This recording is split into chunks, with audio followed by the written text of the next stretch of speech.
Hi, everybody. Thank you for joining us for our roundtable discussion with Seek Safely. I'm here, Jean, with the doc, Dr. Glenn Doyle, and Ginny Brown. And this month for our roundtable, we wanted to talk about the event that we held at the beginning of March, on March 6th, which was a Seekers Retreat. And we held this event on Zoom, as you know, everything is these days. But it was, it turned out to be a really great day. And we had created this event because at Seek, we've already created a lot of tools that are all about helping seekers sort of evaluate self-help resources. And we wanted to create a tool that was putting the focus more on the seeker themselves, to help you create a plan for your own seeking journey that is sort of focused on yourself and who you are and what you hope to get out of the self-improvement work that you're about to undertake. So we created a sort of compass tool, and that was really the focus of this Seekers event that we shared with everybody. It was mostly a kind of group discussion, and then myself, the doc, Ginny, and also Seek board member Deborah Goldstein helped sort of facilitate the compass exercise. So again, at this roundtable, we wanted to talk a little bit about how that event went and give you some of our impressions from it, and give people the opportunity to think about it a little bit, because we definitely want to do it again. And so we'd love to have people join us for it next time. Mm-hmm. Yeah. You guys should know that we're doing this first thing in the morning. So 5 minutes ago, I was going, okay. It's time to wake up. Right. And Dr. Glenn is in Chicago, so he's even, Ginny and I are East Coast time, so he's even 1 hour. That's how committed I am to your self-help journey, everybody. No, the Seekers Retreat was really, really great. Like one of the best things about Seek Safely is the community that we're evolving of people who are really passionate, not just about their own journey, but who are passionate about and interested in like everybody else's self-help journey as well. Like we have this community that is ever growing, that is really interested in self-help being a safe, effective community of people who believe in human potential. And it's really awesome. And we got to see some of your smiling faces right there on our computer screens. It was really great. It was so cool. It was so cool. It was awesome. We spend a lot of time putting information out at people.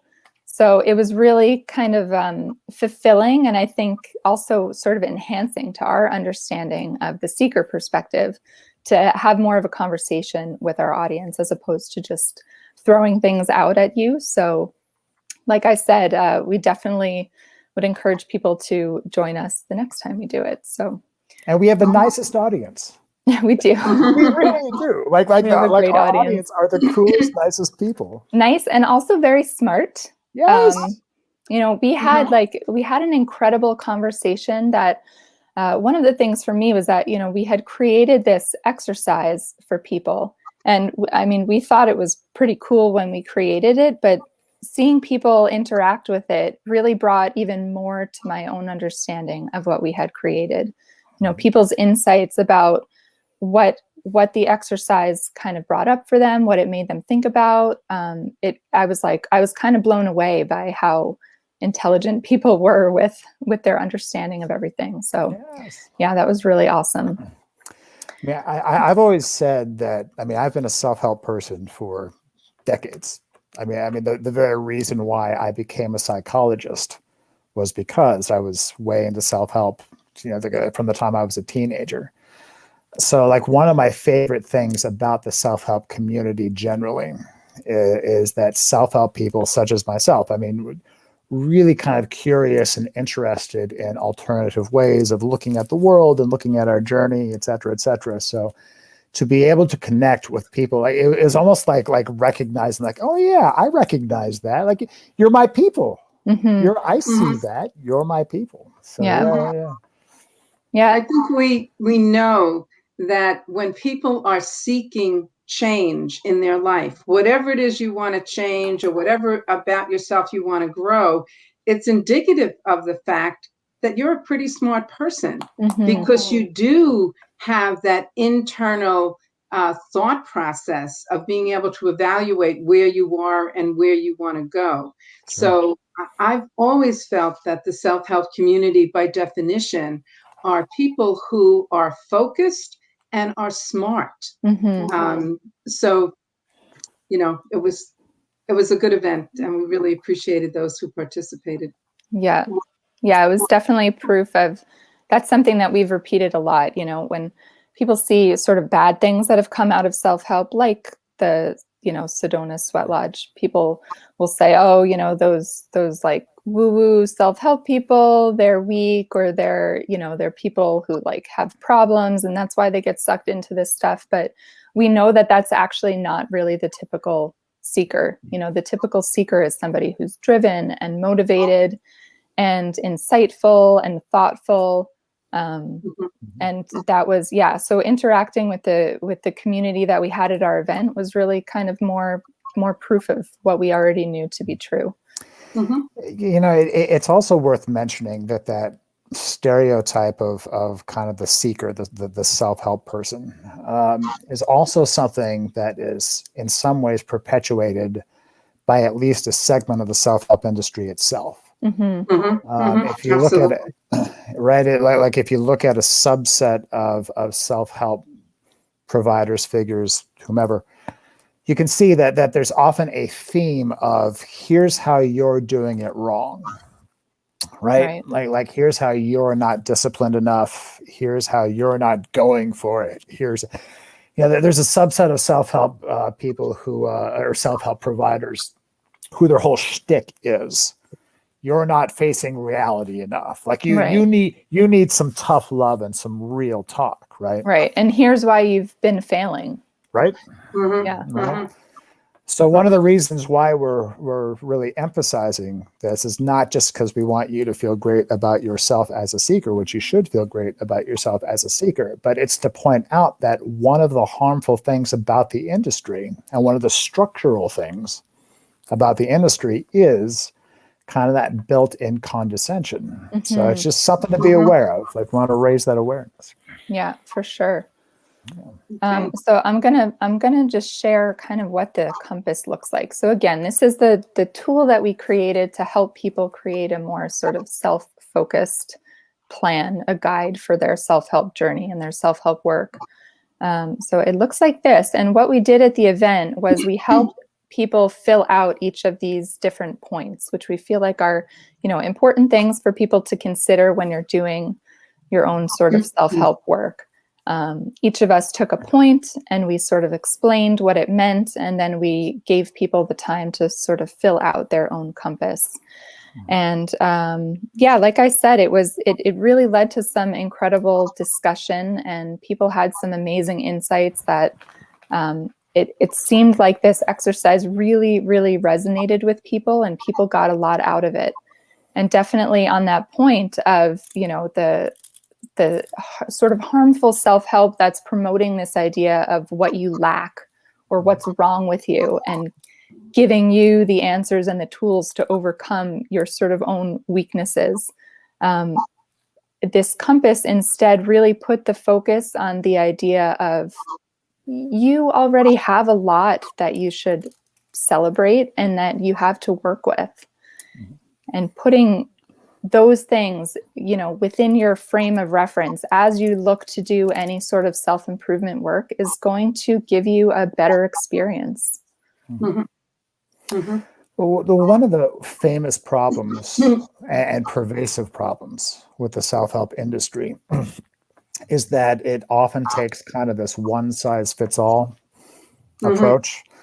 And part of that is by necessity. Like, if you're going to write a book and you want to sell a book, like, you want to reach the widest audience possible. Like, if you're offering workshops, you want as many people signing up for your workshop as possible. So that lends itself to kind of this reductionist tendency in the self-help industry of like, okay, my approach, my philosophy, whatever works for everybody. Now, we know that's not true. Like we know, just we're smart people. We know that can't be true. What the compass does is it allows you to take some of these broad philosophies that are trying to hit as many people as possible.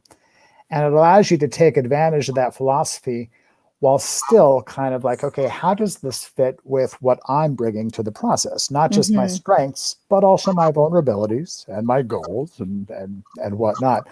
So the compass really, like, no matter what approach you're taking to self-help, no matter what teacher you're interested in, no matter what program you might be doing and paying for, the compass can actually enhance that journey. It can take these one-size-fits-all approaches and actually see, like, okay, so look, this is how this approach might actually fit me, while also avoiding some of the pitfalls of, like, okay, this philosophy was designed as broadly as possible. Maybe there are parts of it that don't quite work for me.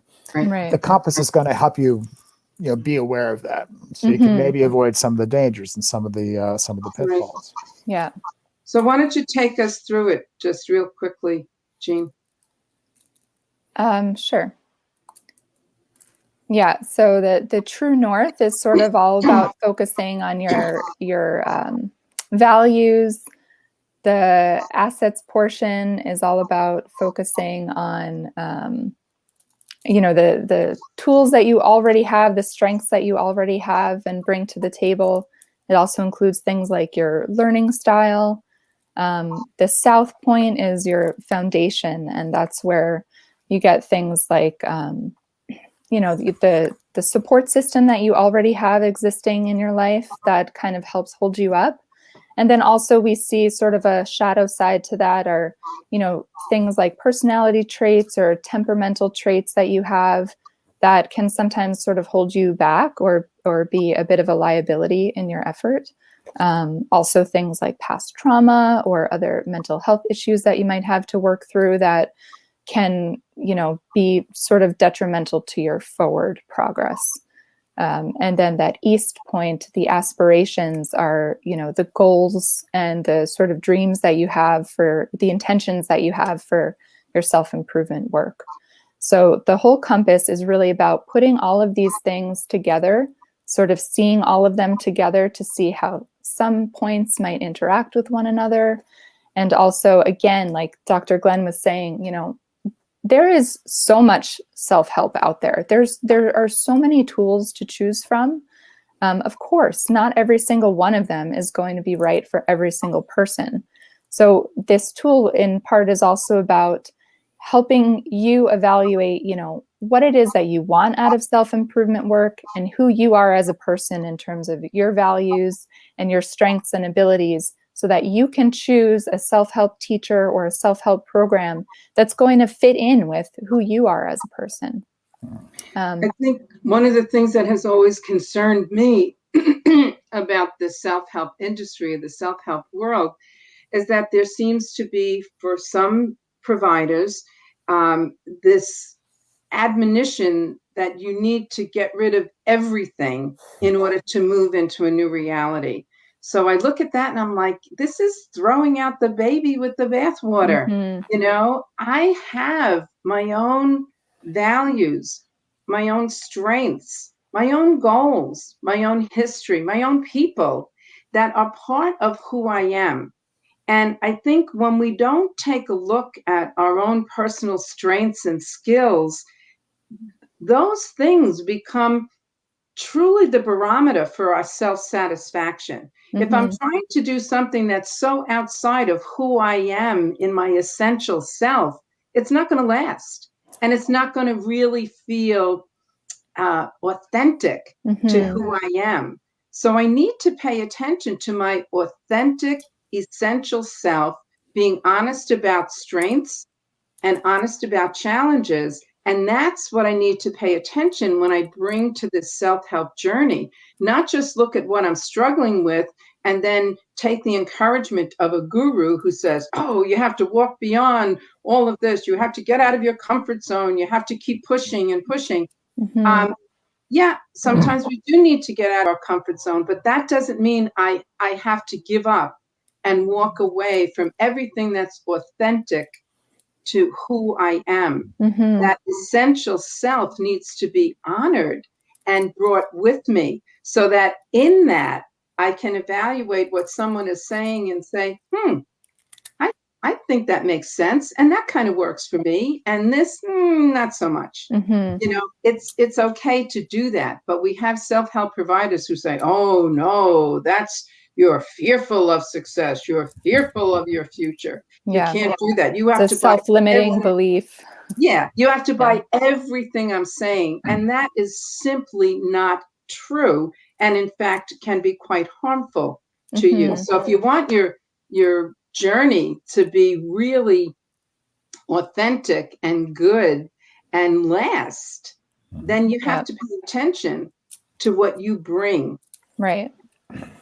I was thinking about it, as I was sort of reflecting back on the event, and we had this really interesting conversation about the notion of comfort and safety, and how so much self-help is trying to, push you out of that safe space, out of that comfort zone. But we had a conversation about how actually, sometimes that feeling of safety is really important in order to grow. And I was thinking about the idea of, a tree or a plant. It has to be rooted before it can grow.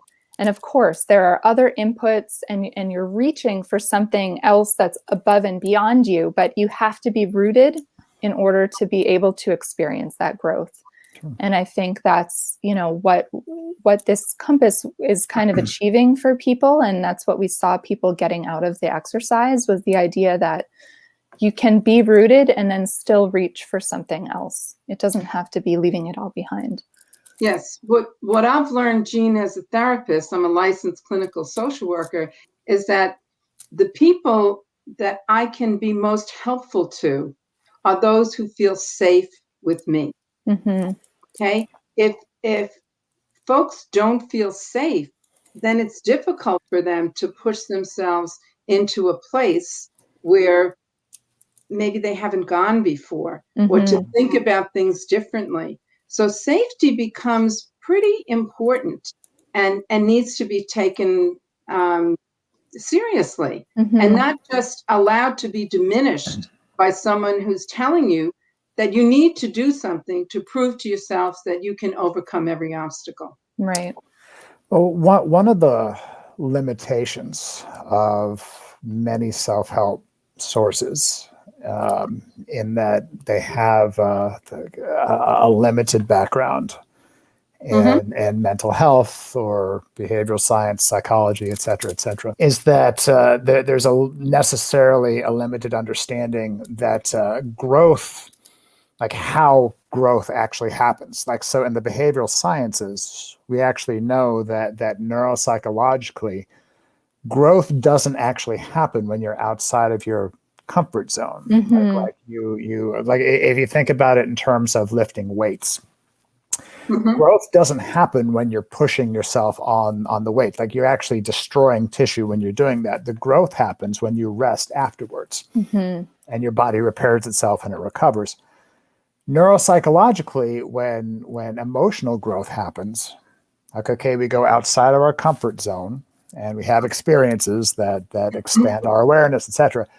We take that back into our comfort zone and we rest and we reflect and we recover and we get some sleep and we think about it. We integrate it into. That's actually when the growth happens. Right. Now, we know that because we're mental health people and we have training and education. But some of these self-help sources who don't have that background, and who, by the way, kind of disparage that background. I say, like, we're not, mental health wants to keep you sick, like the therapists want to keep you ill so they can keep charging you sessions, et cetera, but they don't know that. They don't know that that's actually how that happens. Something that occurs to me about kind of the entire self-help paradigm, like in reference to the compass and this idea that you need to kind of leave everything behind. Another thing that they don't really appreciate, since they're not coming from this mental health background, is that even if you try to leave all that stuff behind, like even if you decide, okay, I am all in, like we've heard that before, right? Got to go all in. Even if you make that decision, I'm all in. I'm going to leave all this stuff behind. I'm going to get out of my comfort zone. Even if you try to do that, not going to work because we're not wired that way. Right. Right. What we actually have to do in order to take advantage of the self-help paradigm itself is to have a tool like the compass, if not the compass, something else that shows us how we integrate what we are bringing into the process. Because again, even if you wanted to leave it behind, you couldn't, right? The compass, something I really love about the compass is it puts it all in kind of this very visual shorthand of like, okay, look, any self-help experience, teacher, philosophy, whatever, I can just go boom, boom, boom, boom, north, south, east, west, and say, okay, am I accounting for all this stuff? Right? Are there blind spots, either in the philosophy, or is there a problem with what I'm bringing to it? But it makes it really easy to do. Yeah. Absolutely. Absolutely. And I think another point about that pushing out of your comfort zone is an expression that I hear a lot in the self-help world, which is get rid of all the energy vampires in your life. Well, now there are people in our life that are challenging and may bring us down. And maybe what we need to figure out is how to create appropriate boundaries with them, not just X them out of our life, because they may still be people who love us. They may still be people who support us and care about us, and maybe people that we need to care about. So that always has bothered me, that so often when people go all in on a self-help journey with a particular person, they walk away from their families, from their friends, from people in their life that are important to them. And when that happens, to me, that is a huge red flag that there's something off here. This is really that point often that where people are walking into a cult. Right. And they're replacing the important people in their life with this new cult community that will never love them the way the people in their life that had been there before that probably love them. Yeah, exactly. Well, that's for sure. That's one of those, kind of cult-like tactics that we talk about a lot, that, even self-help that's not strictly a cult often kind of does that thing, because you'll find this weird thing that happens, but sometimes the quote unquote energy vampires are just simply the people who aren't buying in to the self-help program that they're not actually people who are, detrimental to you somehow in your life. They don't agree, or they're expressing concern over this thing that you're getting into. And then suddenly they're labeled as an energy vampire, or, somebody that you need to get rid of. So that's suppressive. Yeah. When in fact, they're there to help you make a better evaluation about where you're going. And be able to disagree is fine. You don't need to throw people out of your life because they disagree with your perspective. That's a crazy thing. Yeah. Well, something that, I mean, a lot of people watching, might be familiar with cognitive behavioral therapy, which is a really well validated way of working with things like depression and anxiety. But something that cognitive therapy has taught us is that, very often depression and anxiety are strongly reinforced by what we call black and white thinking, right? Like this all or nothing type stuff. And again, this is another consequence of the fact that so much self-help is not grounded in what's known about psychology and emotional problems, et cetera, because the very phrase "go all in" is black and white thinking. Now, if we shift that a little bit from, okay, look, I need to, go all in. Like another one is, in self-help, there's very much a paradigm of failure is not an option. Well, guess what? Failure is always, I hate to tell you, failure is always an option. It's always going to be an option, as is partial success, right? But the point is that with this compass, it's kind of the anti-black and white thinking thing, because it allows you to approach this work with a little more nuance than a lot of self-help providers have built into their systems. Now, mind you, why have they built that into their systems? Because it's better for marketing. Yeah. Like if they want to sell a philosophy or if they want to sell a program, it's to their advantage if they can frame it in terms of, look, anybody who raises any question about this is opposed to your growth. Well, we know that's not true.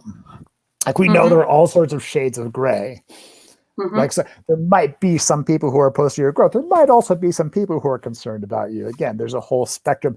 And by the way, there might be some people you do need to set some pretty clear boundaries with. Like, of course, like energy vampires are definitely a thing. But again, having a tool such as this allows you to approach this work with some realistic nuance that functions in the real world. Like you don't have to go all in. You know, at a year in, you find yourself with a tinfoil hat and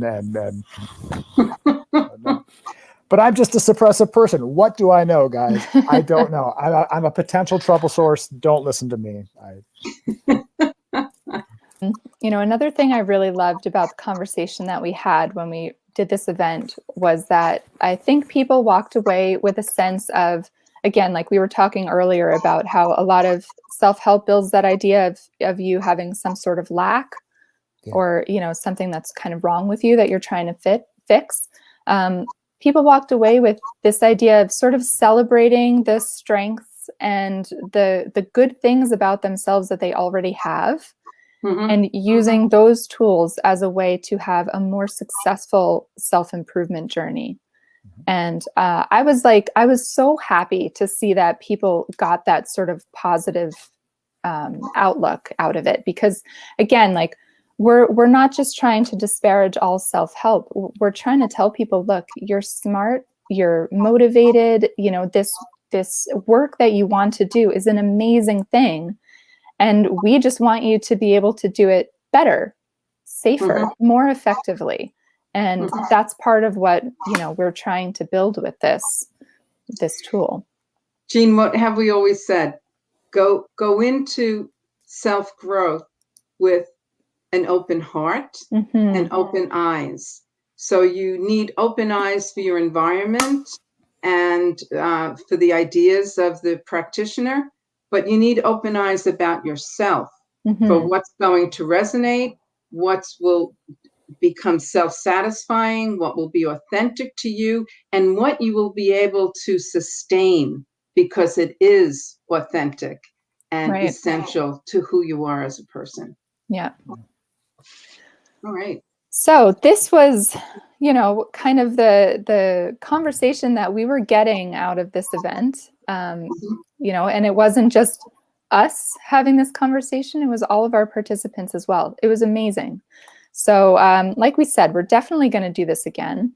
If this sounds like something that you'd be interested in, you can send us an email at info@seeksafely.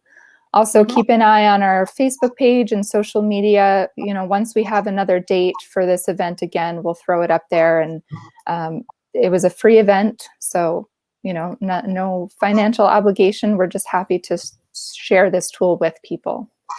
So again, send us an email, info@seeksafely.org.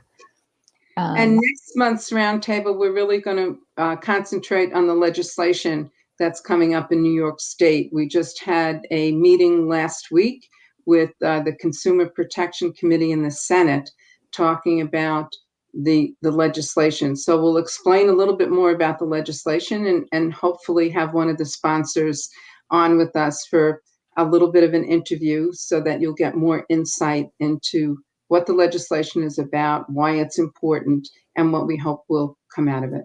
Exactly. So that will be on April 30th. We'll put that roundtable out there. And that's going to be, an interview with Sandy Galliff, who is an assemblywoman from New York State. And she's been one of our longtime sponsors through the many iterations of our consumer protection bill. So, yeah, we're looking forward to that for sure. Okay. Yeah. Thank you, Jean. Follow us on social media at Seek Safely on Twitter. Follow me at Dr. Doyle Says. And stay up to date. We are truly looking to build a community of people who are passionate about. So, Tony Robbins says, "Live with passion." We watch the Live with Passion. So join us, follow us. Yeah. And I'm just going to put up so you can see, you know, again, some of the actual participants' impressions of the event. I'll put up some of their thoughts that came out of it as well. So, all right. Thanks for watching. Thanks for joining us. And if you found this video useful, I hope you'll also share it with your friends and family too. Thank you. All right. Thank you. Okay.